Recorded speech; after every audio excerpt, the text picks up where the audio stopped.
خطاب کیا، اللہ تعالی حضرت کو جزائے خیر دیں۔ میرے محترم بزرگوں اور عزیز ساتھیوں، اب اپنے اس پروگرام کو آگے بڑھاتے ہوئے جو آج کے اس پروگرام کے جو اہم دو خطاب ہیں ان کی طرف ہم چلتے ہیں، اور مجلس ارشاد المسلمین کے نائب صدر اور جامع مسجد مہولی کے امام و خطیب حضرت مولانا حسان صاحب قاسمی دامت برکاتہم سے درخواست کرتے ہیں کہ حضرت والا تشریف لائیں اور سیرت النبی صلی اللہ علیہ وسلم کے پیغام کے تعلق سے 25 منٹ میں اپنا خطاب پیش کریں۔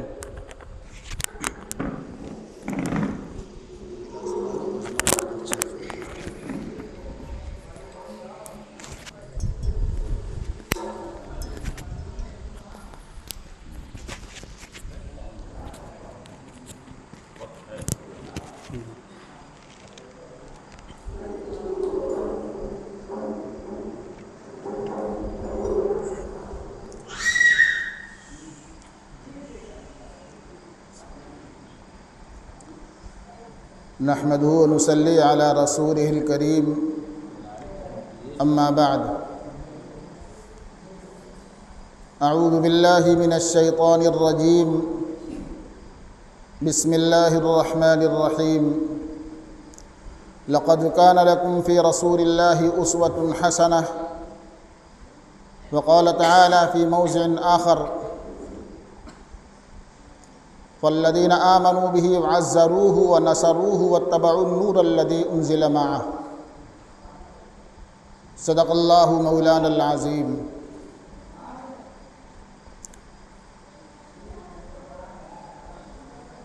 محترم علماء کرام، معزز سامعین اور گھروں میں بیٹھی ہوئی ہماری مائیں اور بہنیں، جہاں تک یہ آواز پہنچ رہی ہو،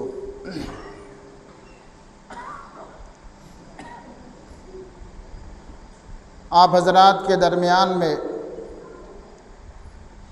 پہلی مرتبہ یہاں حاضری ہوئی ہے۔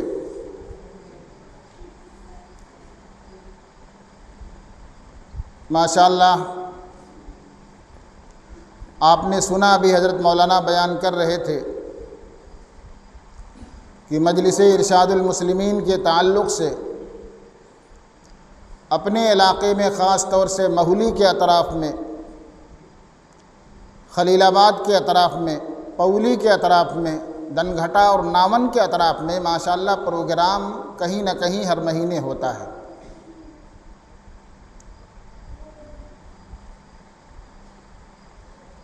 بات کوئی لمبی نہیں کرنی ہے، بس حضرت مولانا نے، اور جیسا کہ آپ سن چکے ہیں کہ اس مجلس کے تحت عنوان متعین ہوتے ہیں۔ میرا عنوان ہے سیرت النبی صلی اللہ علیہ وسلم۔ موضوع کی مناسبت یہ ہے کہ ربیع الاول کا مہینہ ہے، اور اسی برکت والے ربیع الاول کے مہینے میں ہمارے آقا اور مولا جناب محمد الرسول اللہ صلی اللہ علیہ وسلم اس دنیا کے اندر تشریف لائے۔ آپ یہ جانتے ہیں، خود اللہ کے رسول صلی اللہ علیہ وسلم نے احادیث مبارکہ کے اندر فرمایا، لا یؤمن احدکم حتی اکون احب الیہ من والدہ وولدہ والناس اجمعین۔ کوئی آدمی اس وقت تک کامل ایمان والا نہیں ہو سکتا جب تک کہ اس کے دل کے اندر میری محبت ہر چیز سے بڑھ کر کے نہ ہو جائے، اس کے والدین سے بھی زیادہ، اولاد سے بھی زیادہ، اور دنیا کی ہر چیز سے بھی زیادہ آقا کریم صلی اللہ علیہ وسلم کی محبت زیادہ نہ ہو جائے، تب تک ایمان کامل نہیں ہو سکتا۔ میرے دوستو، آج آپ کو محبت کا دعویٰ کرنے والے بہت افراد ملیں گے، قدم قدم پر آپ کو عاشق رسول ملیں گے، لیکن حقیقت کے اندر جب آپ جائیں گے تو آپ کو محسوس ہوگا کہ دعویٰ کچھ اور حقیقت کچھ ہے اور ہے، کیونکہ اللہ کے رسول صلی اللہ علیہ وسلم کی زبان مبارک سے آپ نے یہ سنا ہے، قرآن مقدس کے اندر پڑھا ہے، قُلْ إِن كُنتُمْ تُحِبُّونَ اللَّهَ فَاتَّبِعُونِي يُحْبِبْكُمُ اللَّهُ وَيَغْفِرْ لَكُمْ ذُنُوبَكُمْ وَاللَّهُ غَفُورٌ رَحِيمٌ۔ آپ فرما دیجئے اگر تم اللہ سے اور اس کے رسول سے محبت کرنا چاہتے ہو تو تم میری پیروی کرو، یعنی حضور پاک صلی اللہ علیہ وسلم کی پیروی کرو، اللہ کی بھی محبت اور اللہ کے رسول صلی اللہ علیہ وسلم کی محبت تمہارے دلوں کے اندر پیدا ہو جائے گی۔ میرے بھائی، دعویٰ تو کچھ اور ہے، بھلا آپ ہی بتاؤ، ایک مثال کے ذریعے سے میں سمجھاتا ہوں۔ ایک بیٹا اپنے باپ سے کہتا ہے، ابا میں آپ سے بہت محبت کرتا ہوں، بہت محبت کرتا ہوں، میں آپ کی خدمت کرنا چاہتا ہوں۔ باپ اس بیٹے سے کہتا ہے، مارکیٹ میں جا کر کے میری دوا لے آؤ۔ بیٹا بار بار یہی کہتا ہے، میں تو ابا آپ سے محبت کرتا ہوں، میں آپ سے محبت کرتا ہوں، میں آپ سے عشق کرتا ہوں، لیکن باپ اس سے اصرار کرتا ہے کہ بیٹا مارکیٹ سے جا کر کے میری دوا لے آؤ، لیکن بیٹا نہیں مانتا ہے اور دوا لانے کے لیے تیار نہیں ہوتا ہے۔ تو کون عقل سلیم والا انسان، صحت مند انسان اس کو سمجھے گا کہ یہ محبت کرنے والا ہے؟ سب لوگ یہ کہیں گے کہ یہ ڈھوگی ہے، فریبی ہے، یہ مکاری کر رہا ہے۔ محبت کا مطلب یہ ہے کہ اطاعت۔ والدین جس کام کا حکم کر رہے ہیں، کہنے سے پہلے اشارے کی طرف جانا چاہیے، اشارے پر ٹوٹ پڑنا چاہیے، اشارے پر متوجہ ہو جانا چاہیے۔ میرے بھائی، اللہ کے رسول صلی اللہ علیہ وسلم کی محبت ایک مسلمان کے لیے لازمی جز ہے۔ اگر کوئی یہ کہتا ہے کہ یہ لوگ محبت نہیں کرتے ہیں، اللہ اور اس کے رسول صلی اللہ علیہ وسلم کا ادب اور احترام نہیں کرتے ہیں، تو ایسے کہنے والے جھوٹے ہیں، ایسے کہنے والے غلط لوگ ہیں۔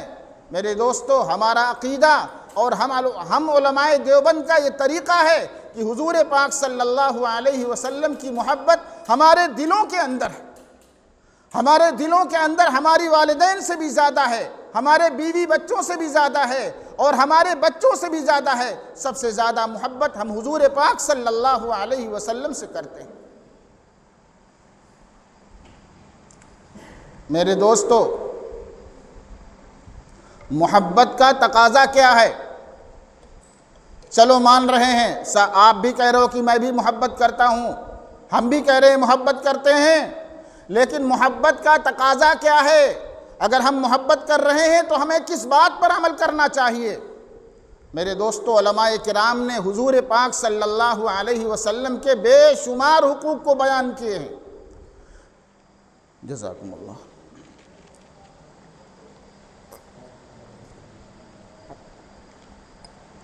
الحمدللہ۔ بے شمار حقوق کو بیان کیے ہیں، لیکن اہم حقوق آپ صلی اللہ علیہ وسلم کا ہر مسلمان پر 5 حقوق جو بہت بڑے بڑے ہیں، جو اہم ہیں، جو اہمیت کے حامل ہیں، ہر مسلمان کو 5 حق ادا کرتے رہنا چاہیے۔ قرآن مقدس کے اندر اللہ نے فرمایا ہے، فآمنوا باللہ ورسولہ۔ پہلا اللہ کے رسول کا حق یہ ہے کہ اللہ کے رسول صلی اللہ علیہ وسلم کی رسالت پر ہمیں ایمان لانا ہے، آپ کی رسالت کا دل و جان سے اقرار کرنا ہے، تصدیق باللسان اور زبان سے اقرار کرنا ہے۔ میرے دوستو، آج کے زمانے میں طرح طرح کے فتنے پیدا ہو گئے ہیں۔ بابو تھوڑی دیر کے لیے رہنے دو، تھوڑی دیر کے لیے رہنے دو، بات سن لو۔ اللہم صلی علی محمد وعلی آل سیدنا مولانا محمد وبارک وسلم۔ آپ صلی اللہ علیہ وسلم کا ذکر خیر چل رہا ہے، آپ حضرات بھی درود شریف پڑھ لیں۔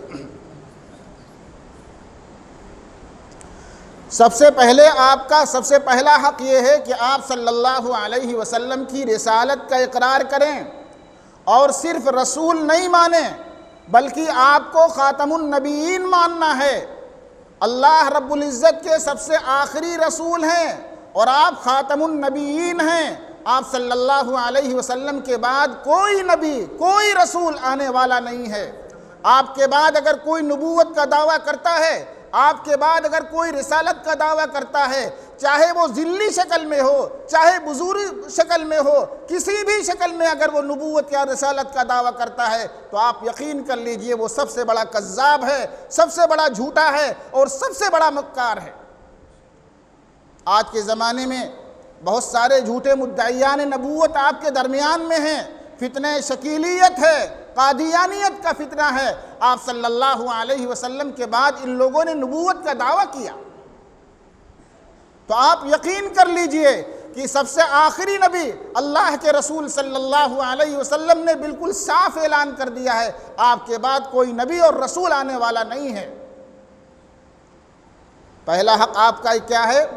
آپ کی رسالت کا اقرار کرنا ہے اور یہ بھی ماننا ہے کہ آپ خاتم النبیین ہیں، سب سے آخری رسول ہیں، آپ کے بعد کوئی نبی اور کوئی رسول آنے والا نہیں ہے۔ وَعَزَّرُوهُ، آپ صلی اللہ علیہ وسلم کا دوسرا بڑا حق یہ ہے کہ آپ صلی اللہ علیہ وسلم کا ہم ادب کریں، آپ کا ادب کریں۔ جس چیز کی بھی نسبت حضور پاک صلی اللہ علیہ وسلم کی طرف ہو جاتی ہے وہ ہماری نگاہوں میں اس کی عظمت بڑھ جانی چاہیے۔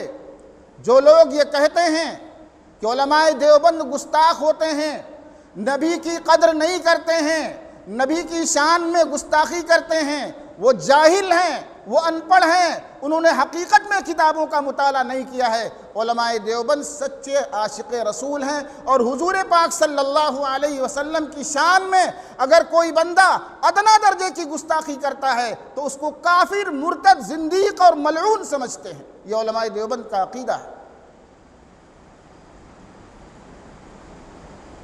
میرے دوستو، اس عقیدے کی تائید قرآن کی آیت سے بھی ہو رہی ہے۔ یا ایھا الذین آمنوا لا ترفعوا اصواتکم فوق صوت النبی ولا تجهروا له بالقول كجهر بعضکم لبعض ان تحبط اعمالکم وانتم لا تشعرون۔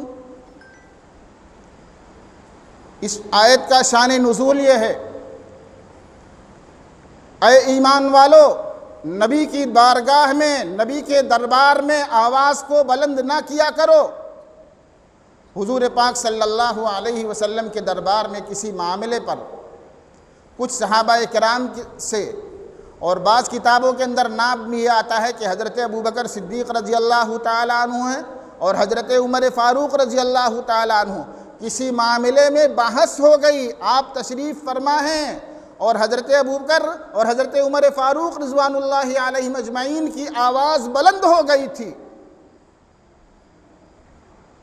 لا ترفعوا اصواتکم فوق صوت النبی، اللہ نے کہا نبی کی آواز پر تمہاری آواز بلند نہیں ہونا چاہیے۔ ولا تجهروا له بالقول، اور چلا کر کے زور سے آپ کی مجلس میں نہیں بولنا چاہیے۔ ولا تجهروا له بالقول كجهر بعضكم لبعض، جیسے تم آپس میں ہنسی مذاق کرتے ہو، آپس میں شور کے ساتھ، چلانے کے ساتھ بات چیت کرتے ہو۔ نبی کا دربار بہت عظیم الشان دربار ہے۔ یہ کون فرما رہا ہے؟ قرآن مقدس کے اندر، آیت کے اندر اللہ رب العزت فرما رہے ہیں کہ نبی کی آواز پر تمہاری آواز بلند نہیں ہونی چاہیے۔ اور کان کھول کر کے سن لو، خدا نخواستہ اگر تم ایسا کرتے رہے، ان تحبط اعمالکم وانتم لا تشعرون، تمہارے اعمال حبط ہو جائیں گے، تمہاری ساری نیکیاں سوخت ہو جائیں گی۔ تم نے زندگی بھر میں جو عبادت کیا ہے، جو تہجد پڑھا ہے، جو قرآن کی تلاوت کیا ہے، جو نماز پڑھا ہے، اللہ یہ فرماتے ہیں کہ تمہارے اعمال سوخت ہو سکتے ہیں، جل جائیں گے، مٹ جائیں گے۔ اور تم کو شعور بھی نہیں ہوگا، تم جانو گے بھی نہیں، تم سمجھو گے بھی نہیں، تمہارے سارے اعمال ختم ہو جائیں گے۔ تو میں عرض یہ کر رہا تھا، نبی پاک صلی اللہ علیہ وسلم کا دوسرا حق یہ ہے، آپ کا ادب کرنا ہے۔ میرے بھائیوں، صحابہ کرام اللہ کے دربار میں، اللہ کے رسول کی مجلس میں رہا کرتے تھے، وہ تو اس آیت پر عمل کر سکتے ہیں۔ آج تو وہ دور نہیں رہا، ہم نے اللہ کے رسول کی مجلس کو نہیں پائے ہم، تو ہم کیسے اس آیت پر عمل کریں گے؟ علماء نے اس کی ترکیب بھی بیان کر دیا ہے۔ علماء نے لکھا ہے،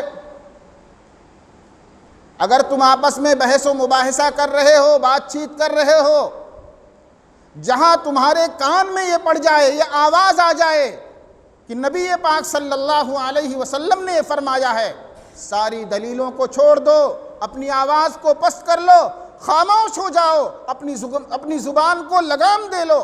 اس آیت پر عمل کرنے کا طریقہ اب یہ بعد میں ہے، تحقیق کی جائے گی کہ وہ حدیث کیسی ہے، حدیث صحیح ہے یا حدیث صحیح نہیں ہے، کمزور سند والی ہے یا مضبوط سند والی ہے، یہ تو بعد کی بات ہے۔ علماء کرام نے لکھا ہے کہ تمہارے درمیان اگر مذاکرات ہو رہے ہیں، بحث ہو رہی ہے، چل رہے ہیں، اگر تمہارے کان میں یہ بات پڑ جائے کہ اللہ کے رسول صلی اللہ علیہ وسلم کی حدیث ہے، اللہ کے رسول صلی اللہ علیہ وسلم نے ایسا فرمایا ہے، تو اپنی زبان پر تالا لگا لو، ایک قدم، ایک بات بھی نہیں بولنا ہے، بالکل خاموشی اختیار کر لینا۔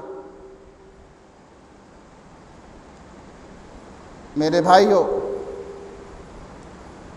اس آیت کے بعد حضرات شیخین اتنا ڈر گئے تھے، مجلس میں بیٹھے رہتے تھے، جب بات کرتے تھے بہت دھیرے سے آواز نکالتے تھے، اللہ کے رسول صلی اللہ علیہ وسلم کو پوچھنا پڑتا تھا کیا کہہ رہے، اتنا ڈر پیدا ہو گیا تھا۔ حضرت عمر فاروق رضی اللہ تعالیٰ عنہ کے زمانے میں دو نوجوان مسجد نبوی صلی اللہ علیہ وسلم کی صحن میں آپ صلی اللہ علیہ وسلم کے روضہ مبارک کے پاس زور زور باتیں کر رہے تھے۔ حضرت عمر فاروق نے کہا بلا ان کو، ان دو نوجوانوں کو عمر فاروق نے بلایا اور کہا کہاں کے رہنے والے ہو؟ انہوں نے کہا ہم طائف کے رہنے والے ہیں۔ حضرت عمر فاروق نے کہا کہ اگر مدینے کے رہنے والے ہوتے، اگر یہاں کے رہنے والے ہوتے تو تمہاری خبر لیتا، دروں سے خبر لیتا، تم باہر کے رہنے والے ہو، تمہیں نبی پاک صلی اللہ علیہ وسلم کی بارگاہ کا ادب معلوم نہیں ہے، چھوڑ دے رہا ہوں، آئندہ احتیاط کرنا، یہاں آواز بلند نہیں ہونی چاہیے۔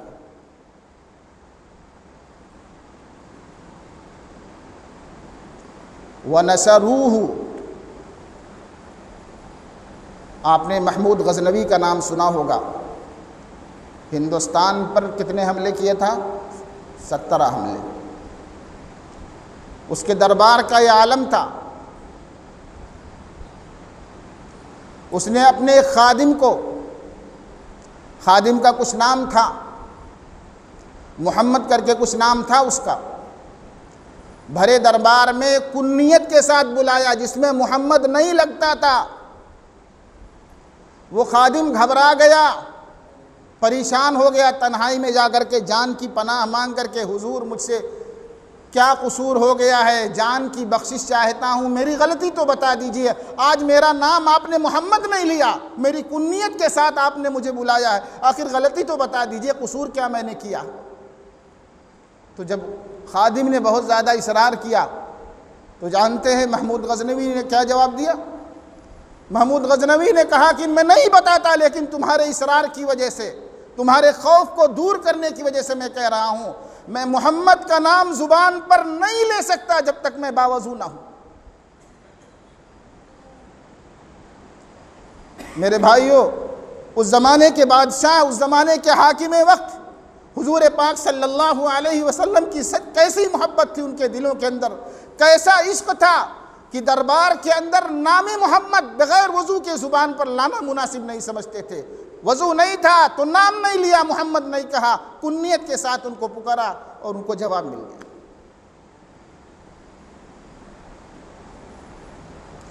وَاتَّبَعُوا النُّورَ الَّذِي اور جو لوگ یہ کہتے ہیں کہ علماء دیوبند نبی پاک صلی اللہ علیہ وسلم کی شان میں گستاخیاں کرنے والے ہیں، انہیں حقیقت کا پتہ نہیں ہے۔ بانی دارالعلوم دیوبند حضرت مولانا قاسم نانوتوی رحمۃ اللہ علیہ جب حج کو جاتے ہیں تو کئی کلومیٹر پہلے چپل کو اتار دیتے ہیں۔ لوگوں نے کہا کہ آپ کے پاؤں میں چھالے پڑ جائیں گے، ابھی آپ کو حج بھی کرنا ہے، پاؤں زخمی ہو جائے گا، کیسے آپ حج کریں گے؟ تو حضرت مولانا قاسم نانوتوی رحمۃ اللہ علیہ نے جواب دیا، میری حمیت یہ گوارا نہیں کرتی ہے کہ اس پاک سرزمین پر جہاں نبی پاک صلی اللہ علیہ وسلم کے قدم مبارک پڑے ہوں، قاسم نانوتوی جوتے پہن کر کے اس زمین کو رو دے، میرا پاؤں چھلنی ہو جائے، میرا پاؤں زخمی ہو جائے، میرا پاؤں لہو لہان ہو جائے، خون آلود ہو جائے، لیکن قاسم کی غیرت یہ گوارا نہیں کرتی ہے کہ اس پاک زمین پر جس پر میرے نبی پاک صلی اللہ علیہ وسلم کے قدم مبارک پڑے ہوں، قاسم نانوتوی جوتا پہن کر کے اس زمین پر چلے۔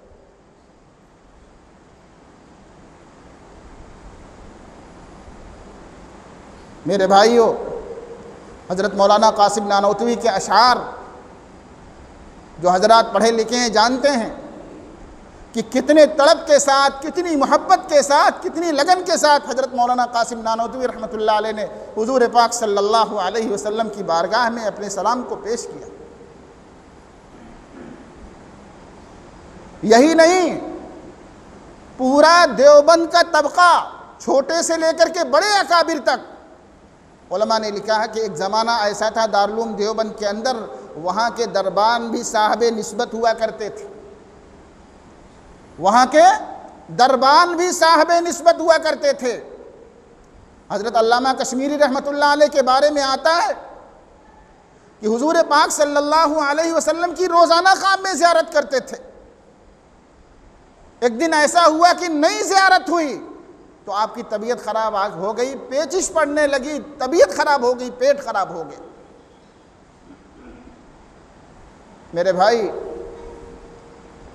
اور آپ صلی اللہ علیہ وسلم کا آخری بڑا اور سب سے بڑا حق جس کو ہم کر سکتے ہیں وہ یہ ہے کہ حضور پاک صلی اللہ علیہ وسلم کی بارگاہ میں کثرت کے ساتھ درود پاک کا نذرانہ پیش کرنا، جس کو ہم آسانی کے ساتھ کر سکتے ہیں۔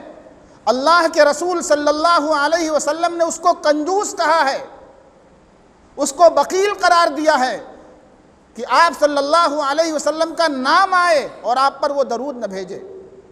میرے دوستو، ایک مرتبہ درود پڑھنے پر 10 نیکیاں ملتی ہیں، 10 گناہ معاف ہوتے ہیں، 10 درجے بلند ہوتے ہیں، اس کے علاوہ بے شمار فضائل ہیں۔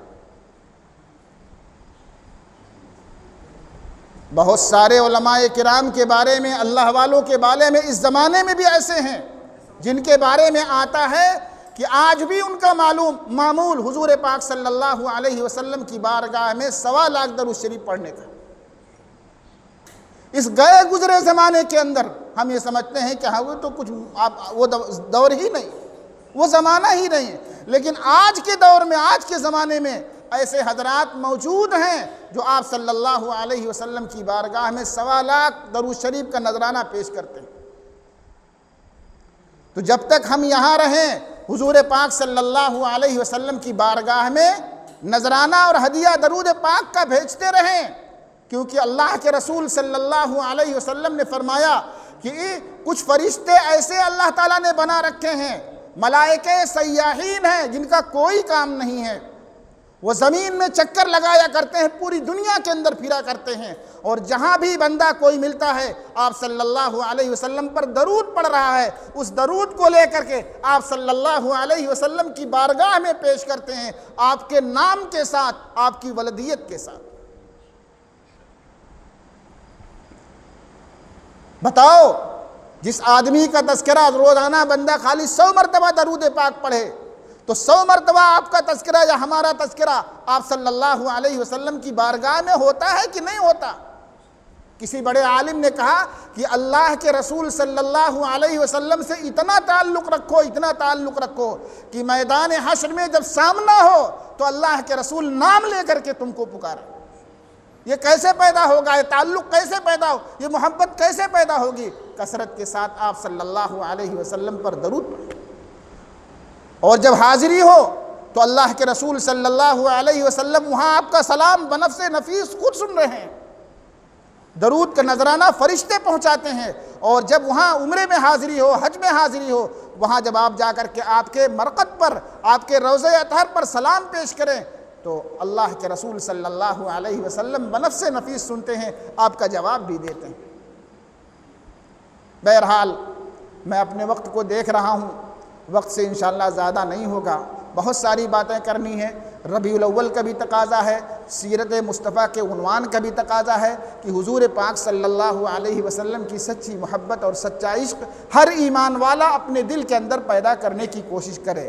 ہر وہ چیز جس کی نسبت حضور پاک صلی اللہ علیہ وسلم کی طرف ہو گئی وہ عظمت والی ہو گئی، وہ مرتبے والی ہو گئی۔ آپ نے وہ بڑے پہلوان کا، حسن بصری کا سنا، پہلوان کا واقعہ؟ وقت ہے کہ ختم ہو گیا؟ جنید نامی، حضرت جنید بغدادی، بڑے اللہ والے گزرے ہیں، بڑے اللہ والے گزرے ہیں۔ یہ شاہی پہلوان تھے، ان کے مقابل کا کوئی نہیں تھا، پورا چیلنج رہتا تھا، ان کے ٹکر کا کوئی پہلوان نہیں رہتا تھا۔ ایک آدمی آیا اور اس نے ان سے آ کر کے ہاتھ ملا لیا، لوگ ہنسنے لگے کہ کہاں جنید شاہی پہلوان اور کہاں تم اس کے مقابلے پر آ گئے ہو۔ اس نے کہا نہیں، میں لڑوں گا، میری طاقت کا اندازہ تمہارے پاس نہیں ہے، میں لڑنا چاہتا ہوں۔ چنانچہ میدان سجا دیا گیا، اکھاڑا سجا دیا گیا، ہزاروں لوگ میدان میں موجود ہو گئے، شاہی سواری بھی آ گئی، بادشاہ وقت بھی حاضر ہو گیا۔ کشتی شروع ہوتی ہے۔ کشتی شروع ہونے سے پہلے وہ جو کمزور سے پہلوان تھے انہوں نے جنید بغدادی کے کان میں کہا میں غریب ہوں، میرے گھر والے فاقے سے ہیں اور میں سعید زیادہ ہوں، حضور پاک صلی اللہ علیہ وسلم کے گھرانے سے میرا تعلق ہے، میری بیٹیاں میرے بچے بھوکے ہیں، میں محض اس واسطے آیا ہوں۔ حضرت جنید بغدادی اتنا سن کر کے تڑپ گئے۔ تھوڑی دیر مقابلہ ہوا اور چت ہو گئے، تھوڑی دیر مقابلہ ہوا اور چت ہو گئے، گر گئے، وہ ان کے سینے پر سوار ہو گئے۔ لوگوں نے کہا نہیں، دھوکہ ہو گیا، ہم نے دیکھا نہیں، پتہ نہیں کیا ہو گیا، پھر سے کشتی ہوگی۔ 3 مرتبہ کشتی ہو رہی ہے، تینوں مرتبہ جنید بغدادی چت ہو جا رہے ہیں، اور وہ پہلوان جو کمزور سا تھا، جو دبلا سا پہلوان تھا، وہ ان کے سینے پر سوار ہو کر کے تمغہ حاصل کرنے کی تیاری کر رہا تھا۔ بادشاہ بہت ناراض ہوا، جنید بغدادی کی جو پہلوانی کے اندر عزت تھی وہ چلی گئی۔ رات کو نبی پاک صلی اللہ علیہ وسلم کو خواب میں دیکھتے ہیں، آپ کی زیارت ہوتی۔ آپ نے فرمایا جنید تم نے میری اولاد کے لیے یہ رسوائی قبول کیا ہے۔ اس نے سید بتایا تم نے شکست کو قبول کر لیا، تم نیچے گر گئے جان کر کے۔ آپ صلی اللہ علیہ وسلم نے فرمایا کہ میں تمہیں اس کا بدلہ دوں گا۔ اور وہی جنید جو صرف پہلوان کے نام سے مشہور تھے، آج دنیا ان کو جنید بغدادی ولیوں کا سرتاج کے نام سے جانتی۔ یہ نسبت کی برکت ہے۔ حضور پاک صلی اللہ علیہ وسلم کی آل، آپ سے منسلک جو بھی چیزیں ہو گئی، ان کا احترام ہر مسلمان کے لیے لازم اور ضروری ہو گیا۔ آپ صلی اللہ علیہ وسلم کی نسبت بہت اعلیٰ، بہت اونچی اور بہت اہمیت کی حامل ہوتی ہے۔